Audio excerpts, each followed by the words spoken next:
Magandang araw mga kaibigan. Bigyan natin ng reaction, opinion itong post ang balita ngayon. Title, Pangalagaan natin ang ating dangal tulad ni Gat Andres o Andres Bonifacio. Sa paggunita ng Bonifacio Day, binigyan diin ni Marcos Jr. ang kahalagaan ng dangal bilang pinakabuod ng buhay at pakikibaka ni Gat Andres Bonifacio at isang tungkuling dapat isabuhay ng bawat Pilipino ngayon. Sa kanyang mensahe, sinabi ni Pangulo na si Bonifacio ay hindi lamang revolusyonaryong leader, kundi sagisag ng tibay ng loob, integridad, at walang hanggang pag-ibig sa inang bayan. Sa harap ng mga hamon ng kasalukuyang panahon, iginiit niya na dapat tularan ng sambayanan ang katapangan at kaprinsipyo ng Supremo. Ito ang sabi ng Pangulo, tulad ni Gat Andres, pangalagaan natin ang ating dangal. Dangal, meron ba siya? Tanong lang naman. Tinignan ko ang meaning ng honor. Honor is great respect, high esteem, paggalang, nire-respeto. Yun ang meaning ng ano. Nire-respeto pa ba siya ng nakakaraming Pilipino? May dangal pa ba na naiiwan? Yan ang pag-usapan natin. Pangalagaan natin ang ating dangal at manatiling puspos ng kadakilaan sa mga gawaing para sa ikabubuti ng lahat. Mag-insert. Mag-insert ng billions of pesos. May dangal ba yun? O kaya yung hindi mo naman ginawa, kaya lang pinapabayaan mo lang na para kang walang kaalam-alam sa nangyayaring korupsyon, may dangal ba yun? Tanong lang naman. Buong lugod nating isa puso ang tungkulin, wala nang hihigit pa sa pag-ibig ng ating inang bayan. Palakpak naman dyan. Ang sarap pakinggan ng speech ng Pangulo eh. In fairness, magaling siyang magsalita. Pag hindi mo siya kilala, talagang mabubudol ka. Bilib na bilib ako sa kanya nung kampanyahan pa kasi kung nagsalita, parang Marcos Sr. ito ah. Ito na, babalik na yung magaling na presidente. Kaya lang, iba pala, hindi siya katulad sa kanyang ama. Malayo siya sa kanyang ama. Ano ba? O, yun lang pala. Yan, pangalagaan natin ang dangal, ang ating dangal tulad ni Gat Andres. Well, punta muna tayo kay Bonifacio. No? Nakakalungkot ang nangyari kay Andres Bonifacio. Parang ngayon din. Kasi may hidwaan, faction, Aguinaldo faction at saka Aguinaldo and Bonifacio faction. Nung malapit nang manalo yung revolusyon. So ang nanaig, Aguinaldo faction, kaya itong Bonifacio, silang magkapatid, pinagurgor ng mga tauhan ni Aguinaldo. Ganun po ang nangyari. Sakit. So, ganun ata ang style ng politika. Ang pinagawayan nila, politika din eh.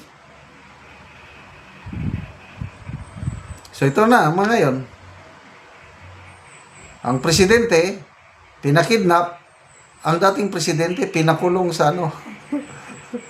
Parang sobra pa sa pinatay. Kung ako si Tatay Digong, kung ako ang kalasa kaganig Tatay Digong, mabuti pa. Pinatay nyo na lang ako kaysa yung ikinulong ng doon sa napakalayo. Ayan na lang. Yung ginawa niya kay Tatay Digong. May dangal ba yun? Karangalan ba yun ng isang bansa? Sabi nga ni Attorney Guanzon, kahit ikinulong ka, basta dito lang.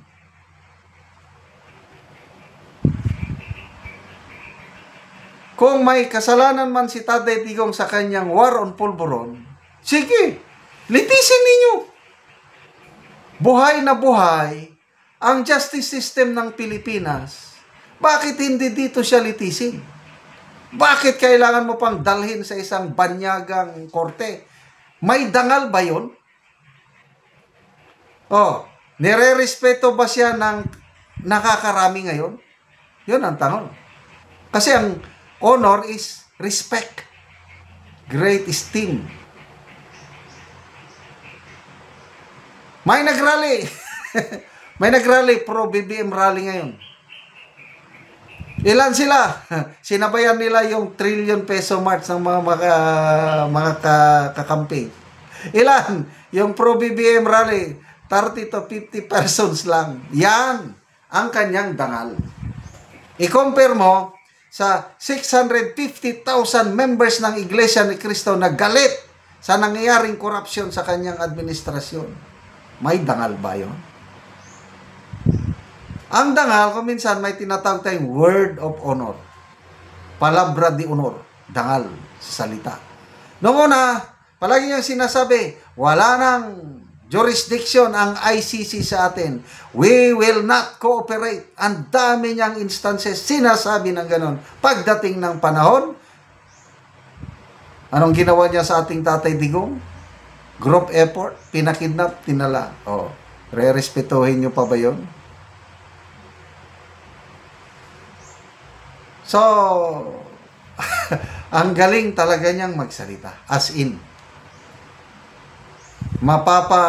mapapabilib ka sa galing niyang pagsalita. Oh, people who reacted. 14,000 people ang nag-react. 10,000 ang tumatawa. 2,100 ang galit. Oh, is that respect? Ang nag-like lang o ang nagrespeto lang sa kanya is 1,100. How many percent? 5% lang siguro. Importante po ang dangal ng isang tao. Aalis tayo sa mundong ito. Anong maiiwan ni Johnny Macanas? Yun, yung kanyang legacy. Yun, yung kanyang dangal. Pag-alis ng Marcos Jr. Administration, ano ang legacy niyang iwanan? May dangal ba siyang iiwanan? Yan ang tanong ngayon na dapat nilang sagutin. Salamat mga kaibigan sa inyong pagsubaybay sa ating channel. Nakakatulong kayo ng malaki sa tribong Talandig ng Bukidnon dahil ang income natin sa channel na ito is pantulong po sa tribo. Namimigay tayo ng libreng yero at pako para itong tribong ito makapagpatayo naman ng mas maayos na tirahan. Panoorin nyo ang video na ito. Ang balay ni Kuya sa tagaan na Mugiro, so mag-atop na siya. Siya nang gitangtang ang ilang mga atop nga silupin lang. Mga silupin lang, so kuwao na. O pilagid ka tuig nga ang ilang balay, inaan lang ang itsura o. Mga silupin lang.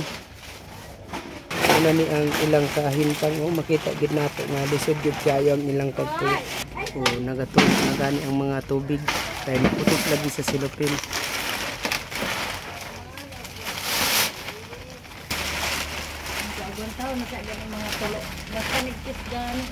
So mga gabok na gid kayo ang silupin o. Ang mga tubig o. So ang inyong gabuhaton ani Nicole kada naamoy makita nga silupin inyong iatop. Oo, ana na. Iatop then mulagi magulan ay. Magulan ga maputos gyapon. Dapat di gira ni kilit sana og bungtag ko na lang gay ni kitas. Silupin. Ilang mga kusina. Sa tangon ang atop pero ang tubig oh. Tok nga silupin lang.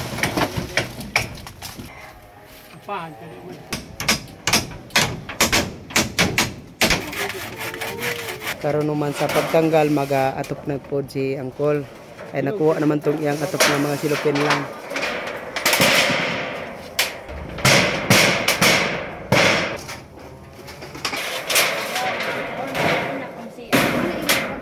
O karon human na gyud ang pag-atop sa balay ni Angkol. So maayo na gyud nga tan-awon oh. So maayo na gyud. Salamat sa nagtabang sa sin o salamat sa Ginoo nga siya ginaghatag sa amo o nagiya sa naghatag sa sin. Nga wala na ito nga mong gikuan ni silupin. Umayo na. Oo. Dako kay mong pasalamat sa nagtabang sa amo nga na sa Ginoo. Salamat kayo ko. Umayo na gyud ang atop ni Uncle karon.